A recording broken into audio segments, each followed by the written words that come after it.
Now to another story. Mohamed Abdi Ali, a 61-year-old Madrassa teacher, and 22-year-old Hussein Mohamed Abdille have been sentenced to 30 years in prison, each for facilitating and conspiring to commit the Dusit D2 terrorist attack on the 15th of January 2019, in which 21 people were killed.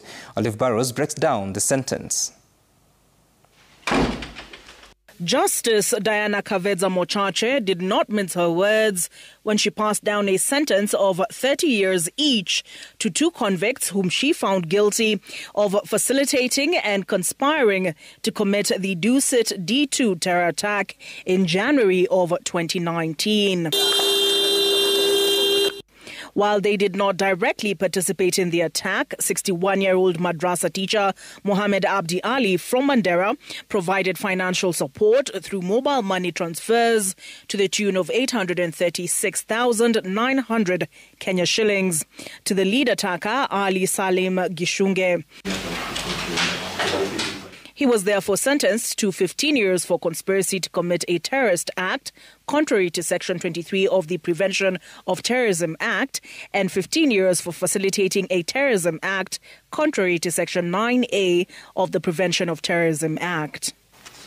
The Dusit D2 terrorist attack was committed by individuals who had made up their minds to die for the cause.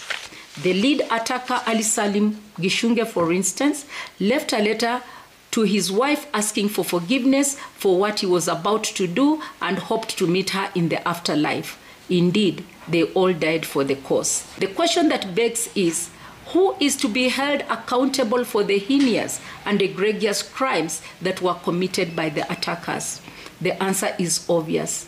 It is those who facilitated the activities that subsequently culminated into the attack. Similarly, 22-year-old Hussein Mohamed Abdille, the first convict, was sentenced to 15 years each for conspiracy and facilitation. Had the convicts not facilitated the terrorists, the attack would not have occurred.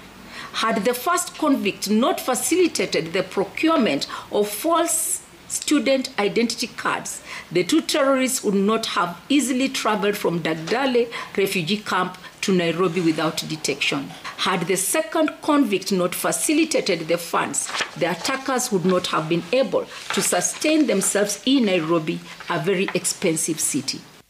The two 15-year sentences for conspiracy and facilitation shall be served consecutively for 30 years total.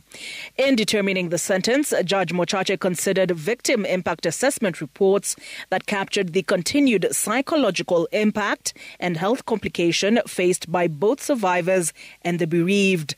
She also considered the impact on the hotel complex located in Riverside.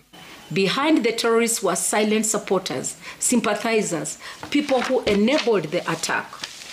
They were not strangers. Some of them were Kenyans. They lived among us, spoke our languages, shared our communities, and yet they chose to support the enemy. The prosecution, led by Assistant Director of Public Prosecutions, Duncan Ondimu, presented a total of 45 witnesses, including an FBI agent. Olive Barrows, Citizen TV.